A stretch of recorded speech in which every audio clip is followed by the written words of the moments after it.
Hello everyone, and welcome to this component overview video for Dark Souls the board game's Herald class.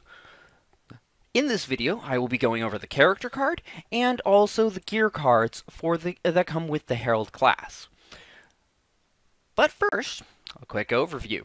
The Herald class is primarily a support class. While it can still work in a solo build, I would say that it's the third, I'd place it third of the four starting characters in terms of solo.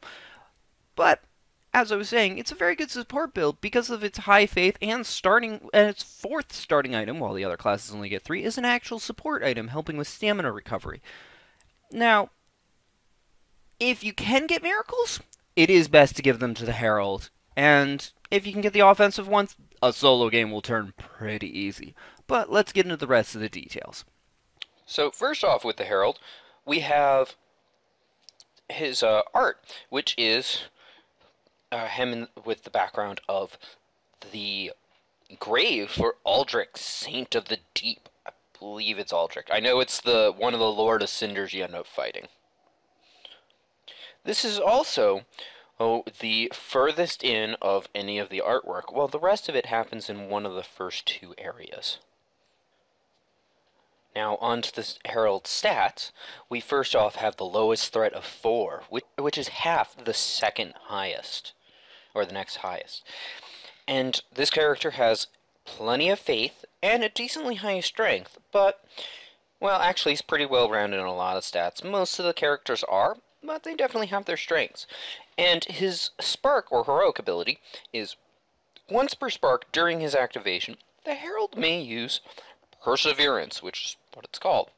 When he does, each character gains 2 stamina. There is no range, it's just gain 2 stamina. If this could be used outside of activation, this would be amazing, but it's still pretty good regardless, as this is the only character that starts with, not only from this, but his starting gear, any recovery capabilities mid-fight. Now, on to the starting gear for the Herald. The Herald has some actually very well-rounded gear here to start with. Has the spear, the only ranged item, the only ranged starting weapon in the game, with a black die regardless of what you do, and 3 stamina for a +1 to your result. It cannot be used though at range 0. Then there's the talisman, and this is the reason that this is his 4th item as the only starting character currently with 4 items. At a range of 2, you may either give all characters within range 1 stamina, or 1 character for 3 stamina, 6 stamina. This comes in handy a lot. The Herald's armor is a black die is very similar to the armor the warrior starts with, as it has a black die for both physical and magical defense, and a dodge. And then the kite shield is just 1 black die.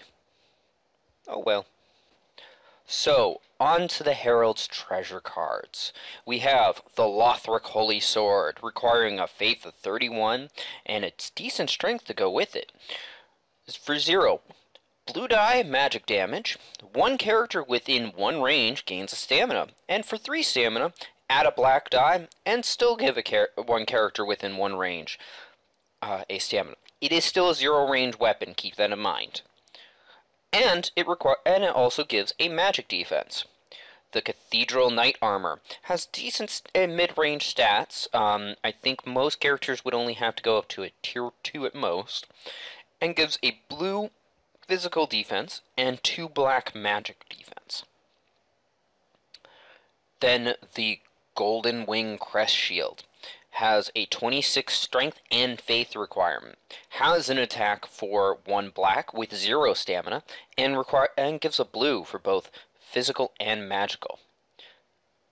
Next, we have the Tiny Being's Ring. At the start of your activation, you may gain 1 stamina and 1 health instead of 2 stamina.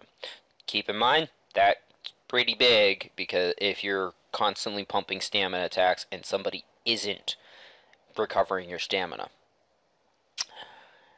Then we have Replenishment, which has a faith requirement of 25.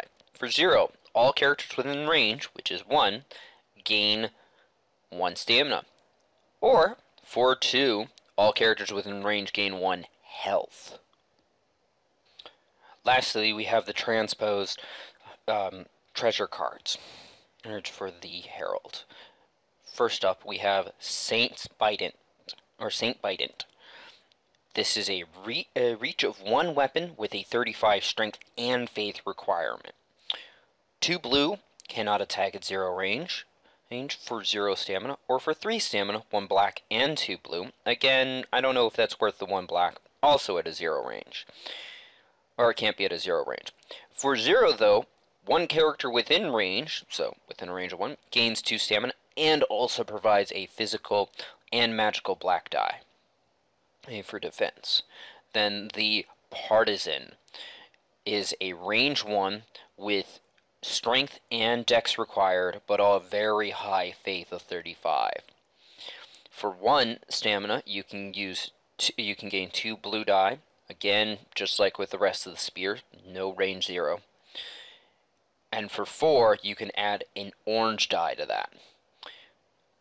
Also, for 0 cost, all characters within range gain 2 stamina. Now keep in mind with these register as attacks, so you can only do 1 of these. You can't help people regain stuff if you want to actually attack with these. But this also has a blue die for physical as well as a black die for magic. Then the Grass Crest Shield, one of my favorite items in the series, at least for the video game, with a 28 strength and a 28 faith requirement, providing 1 blue die for physical and 1 orange die for magical resist, as well as having a combat action. 1 character within range gains stamina. It does have a range of 1. Then we move on to the Transpose Spells. Bountiful Sunlight, with a range of 3, an int of 20 required, and a faith of 35.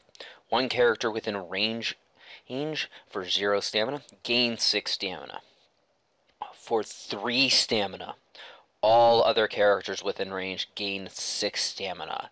That is amazing if you have high stamina usage characters like multiple dodge characters. And then Bountiful Sunlight with just a flat 35 faith. Up to 2 characters within range gain 2 stamina. For 2 stamina. Nothing saying you can't make that yourself. It doesn't say other characters. And then for 4 stamina, up to 2 characters within range gain 2 health. Alright everyone, thank you for watching. I hope you enjoyed it, and I hope this was helpful. If it was, feel free to press the like button.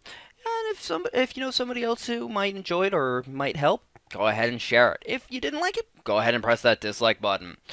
Also, but please try to leave a constructive comment with said dislike. Also, feel free to comment on the video in general if you want to. And if you want to see more Dark Souls board game videos, those miniatures paintings, unboxings, or other things on my channel, feel free to subscribe. Have a wonderful day. Thank you for watching. Bye-bye.